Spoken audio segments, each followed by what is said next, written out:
നമസ്കാരം. നിത്യജ്യോതിഷത്തിലേക്ക് എല്ലാ മാന്യ പ്രേക്ഷകർക്കും സ്വാഗതം. ഇന്ന് 2024 ഓഗസ്റ്റ് മാസം 9-ാം തീയതി 1199 ആണ്ട് കർക്കിടക മാസം 25-ാം തീയതി വെള്ളിയാഴ്ച. ഇന്ന് വെള്ളിയാഴ്ചയാണ്. വെള്ളി എന്ന് പറയുമ്പോൾ ശുക്രൻ്റെ ദിവസമാണ്. അസുര ഗുരുവാണ് ശുക്രൻ. അതുകൊണ്ടാണ് ശുക്രൻ എല്ലാം പെട്ടെന്ന് കൊടുക്കുന്ന ഒരു ഗ്രഹമാണ് ശുക്രൻ. അതുകൊണ്ടാണ് എല്ലാവരും ശുക്രനെ ഇഷ്ടപ്പെടുന്നത്.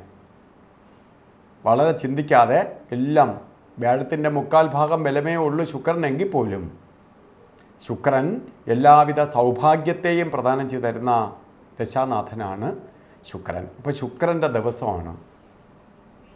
മാത്രമല്ല, ഇന്നത്തെ നക്ഷത്രവും അത്തം നക്ഷത്രത്തിലാണ്.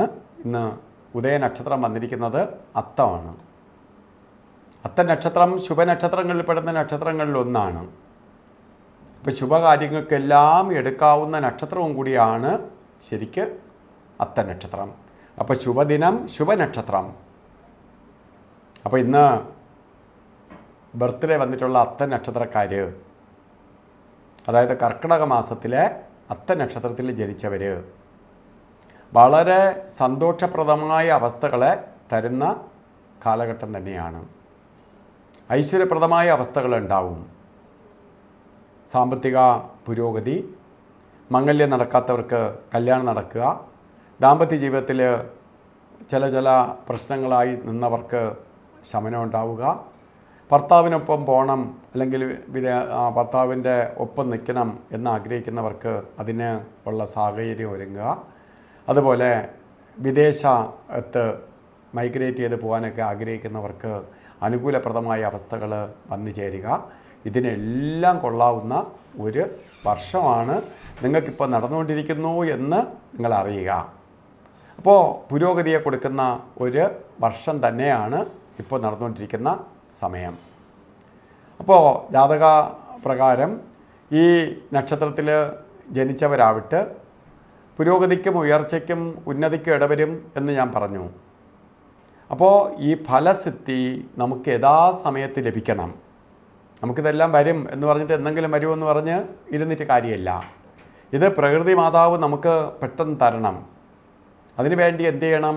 നമ്മൾ അത് സ്വീകരിക്കാനായിട്ട് ദേവീക്ഷേത്രത്തിൽ, ദുർഗാക്ഷേത്രത്തിൽ പോയി ദേവിക്ക് കുങ്കുമാർച്ചന, രക്തപുഷ്പാഞ്ജലി ഇവയൊക്കെ നടത്തണം. ദേവീക്ഷേത്ര ദർശനം ചെയ്യണം. അതുപോലെ ഇന്നും ഓരോ കാര്യത്തിന് ഇറങ്ങുന്നവർ രാവുകാല സമയം നോക്കി യാത്ര തിരിക്കുന്നത് നന്നായിരിക്കും. ഒരു ദിവസം രാവുകാല സമയമുണ്ട്. രാവുകാല സമയം ഞാൻ പലപ്പോഴും പറയാറുണ്ട്. രാവുകാലത്തിന് പ്രാധാന്യം കൊടുക്കുന്നത് എന്താണ്? നാഗരുണർന്നിരിക്കുന്ന സമയമാണ്. അപ്പോൾ നമ്മൾ ആ സമയത്ത് യാത്ര പോവുകയാണെങ്കിൽ അത് ബ്ലോക്ക് വരും. നാഗര് സർപ്പം പത്തി വിടർത്തി നിൽക്കുന്ന സമയമാണ്. 1.5 മണിക്കൂറേ ഉള്ളൂ. ഈ സമയത്ത് യാത്ര ചെയ്യുകയാണെങ്കിൽ വഴിയിൽ ബ്ലോക്കുകൾ കൂടുതലായിട്ട് ഉണ്ടാവാൻ ഇടവരും. അതുകൊണ്ടാണ് ശുഭകാര്യങ്ങൾക്ക് തിരിക്കുമ്പോൾ രാവുകാലം ഒഴിവാക്കാൻ പറയണേ. വെള്ളിയാഴ്ച ദിവസം കലണ്ടറിൽ ഇട്ടിട്ടുണ്ട് 10:30 മണി മുതൽ 12 മണി വരെ രാവുകാല സമയം എന്നിട്ടിട്ടുണ്ടെങ്കിൽ പോലും നമുക്ക് രാവുകാല സമയം എന്ന് പറഞ്ഞത് 10:57 തൊട്ട് രാവുകാലം തുടങ്ങിയാണ്. 12:30 വരെ രാവുകാല സമയമുണ്ട്. ഇത് യാത്രയ്ക്ക് മാത്രമേ തിരഞ്ഞെടുക്കാവൂ. പക്ഷേ ആൾക്കാരെല്ലാം രാവുകാലം നോക്കും. പക്ഷേ ഒന്നിനും കൊള്ളാത്ത 2 സമയങ്ങളുണ്ട്. ഗുളികോദയം നിൽക്കുന്ന സമയവും അതേപോലെ യമകണ്ഠകാല സമയവും. ഈ സമയം ഒരു ശുഭകാര്യങ്ങൾക്കും തിരഞ്ഞെടുക്കരുത്.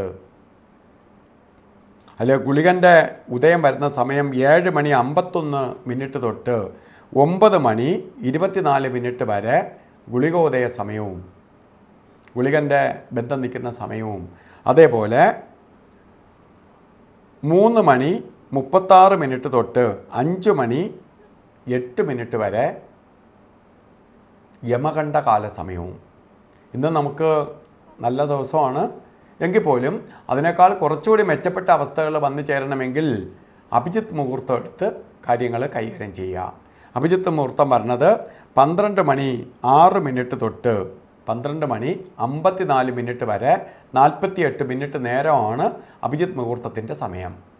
ഈ സമയം എന്ത് ശുഭകാര്യങ്ങൾക്കും നമുക്കെടുക്കാം.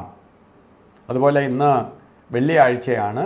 നമ്മളിലേക്ക് ഭാഗ്യദായകമായ അവസ്ഥ പ്രകൃതി ശക്തിയിലെല്ലാം ഉണ്ട്. അത് നമ്മളിലേക്ക് ആഗിരണം ചെയ്ത് വരാൻ വേണ്ടി എന്ത് ചെയ്യണം?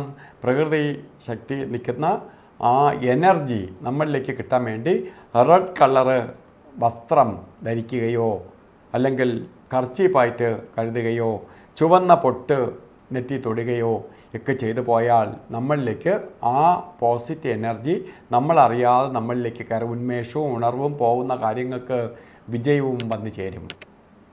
അപ്പോൾ ഇന്നത്തെ ദിവസം എല്ലാവർക്കും ഭാഗ്യദായകമായി തീരട്ടെ എന്ന് സർവേശ്വരനോട് പ്രാർത്ഥിച്ചുകൊണ്ട് നിർത്തുന്നു.